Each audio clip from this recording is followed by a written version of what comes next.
Good morning, everyone, and happy Sunday. This is Shay All Day. I've been thinking about some things, especially since this is the last quarter of the year. There is a lot of spiritual warfare going on. People just in bad sorts, especially those that are really consumed by darkness, and you can see it in their eyes. The spiritual attacks have been up. As a matter of fact, myself, about, I think it was 4 nights ago, I had gone and I had just come from the pharmacy. I got in my latest vaccination for the flu and some other vaccinations. And I also went to pick up some prescriptions because I have been working on quitting smoking. It's become less and less, and I've been moved by the Lord to quit smoking and to also leave alcohol, no matter how minimum, out of my diet completely. It's always a process with him. As I continue to grow and as time goes on, I get nudges to let go of different things that no longer are relative to where he has me going. So I do my best to try and be obedient. I've also had to decline a lot of social offers from people.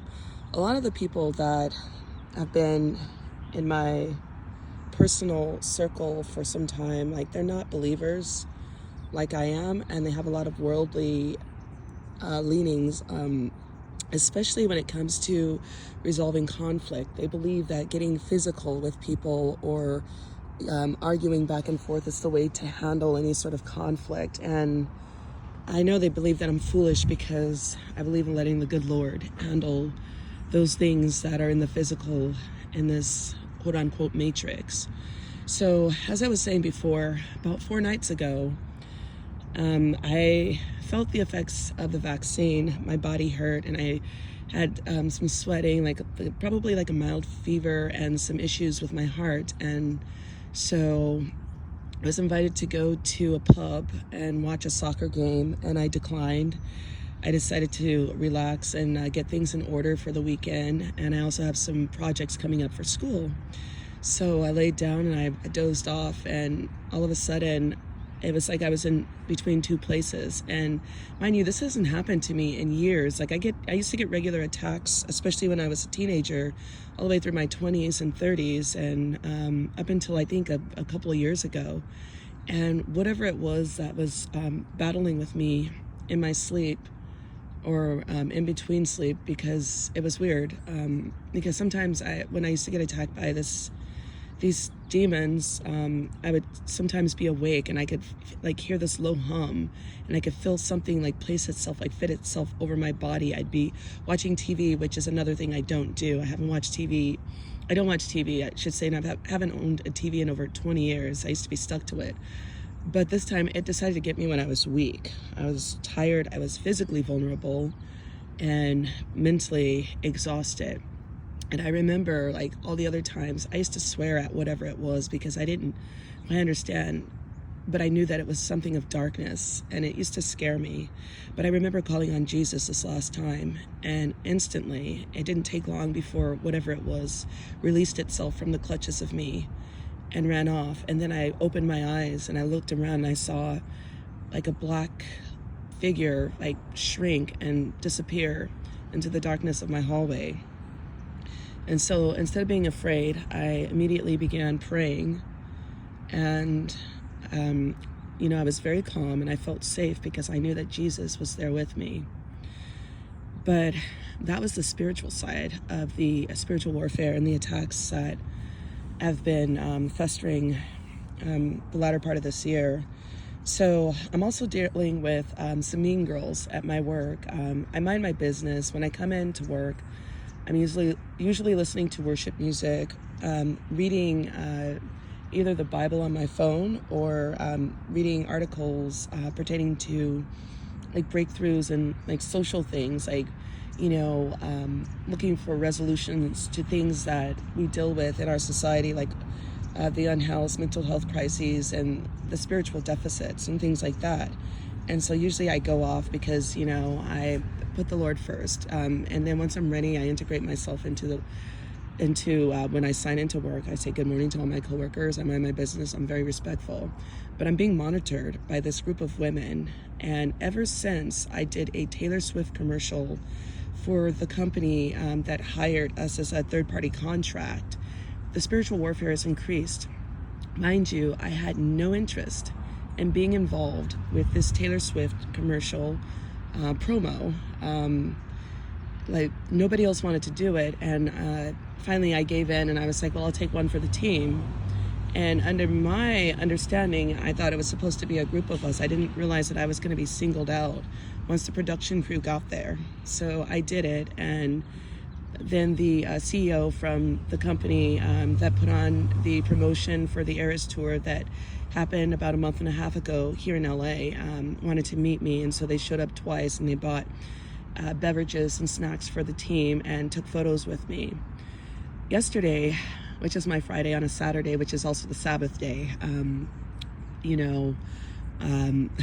it's crazy because I was standing on the platform waiting to be deployed out, and the main boss above those women that came to take their photo with me, I said good morning to these two ladies, and the second one said good morning, and then she said, well, there's so many of you up here. And then I explained that we were waiting to get on the train to be deployed out to our respective spots.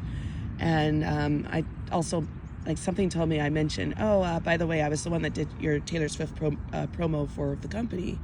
And then she was like, oh my God, so-and-so watches the video often. Can I take a photo with you? And the mean girls were monitoring me, of course. And I was, very excited about the day. It turned out to be a great day all in all anyways. There were some amazing festivals that were put on for families and children. And I wanted to make sure that day that when we went out there, because I am legitimately out there to minister and be there for the people that I was hired to serve in my community. So we got on the trains, and I smiled and greeted everybody and said good morning, and I informed them of the events that were going on for that day, and also some events that were applicable for families and children that are going on this coming weekend after this one. And my partner was already in a bad space, and she is friends with the mean girls. And so I realized, because God is good, that I got a nudge and a voice, because since I was a child, this is crazy, but I used to always speak to God, especially when I was a child, because I was a lot more innocent. And so I always wanted to please God, and I didn't even know why. I had no idea. I know that, from very early on, even though my mother wasn't in practice as a believer until she came to the point where she realized that she was dying, there were a lot of things that were placed in me, and so I could see things in the world, and so I would speak to God as a child.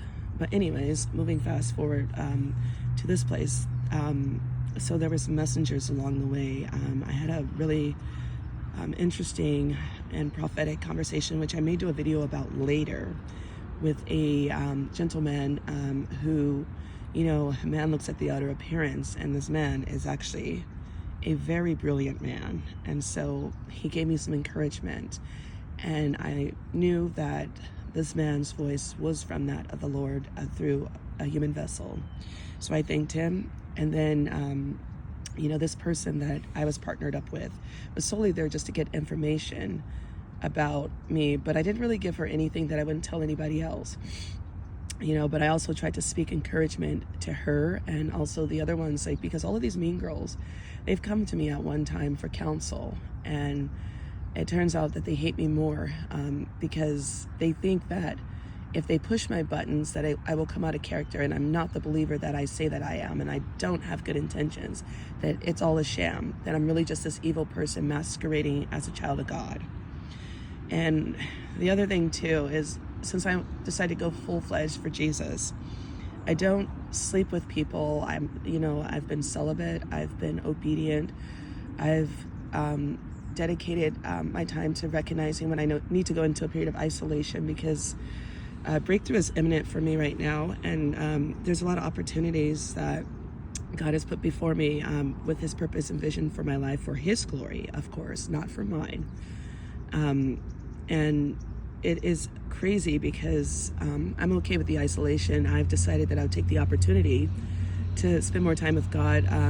I feel like I need to take at least 30 days in isolation because I need to purge off these addictions. I need to purge off the addiction to nicotine, alcohol, and be very, disciplined about putting up boundaries and not allowing myself to fall back into those behaviors and patterns and the people that want to pull me back into those. And I've been tested a few times. Like I was at work yesterday and there was a cigarette like sitting there, and I was like, oh, there's a cigarette. But I was like, no, that's a trap from the enemy. Other opportunities, like Satan always knows how to package things in exactly the way that you would like them. And so I've had to step over those things and keep moving forward. But I'm pretty sure the enemy is going to keep trying me. But I say all this to say that the mean girls monitor me, they stare at me, they laugh, they gossip about me, they speculate, they've tried to follow my social media to gain further information on me, to see things, but I speak only of things of God and encouragement. I'm not wasting my time with, things of partying and like sexual immorality and all those things. Like those things don't appeal to me. And it's crazy. Like when I first started this journey, like those were the first things to be pulled from me. And I kept wondering what was going on because I hadn't quite gotten that God was waking me up to a greater purpose. And then it wasn't until last year, after a few years of like purging it and getting rid of my crystals and like the witchcraft that I unknowingly signed a covenant with the enemy, knowingly thinking I was of love and light, that I kept getting further revelations. So here I am, here at school, finishing my last semester and meeting people that are destiny helpers that can help me further advance in the mission that God has placed me on this earth to do. So no devil in hell can stop me. And I, with the grace of God, will proudly just keep walking in the truth that God has put forth for me. And he has already called my steps. So, the enemy wants to discourage me, but I see it as confirmation that God is leveling me up. So if you guys are dealing with spiritual warfare, keep your head up and remain in faith, because things are going to get better for this next leveling up, until the next leveling up. And God bless you guys. And with love, I'm going to end this and start heading to class. Cheers.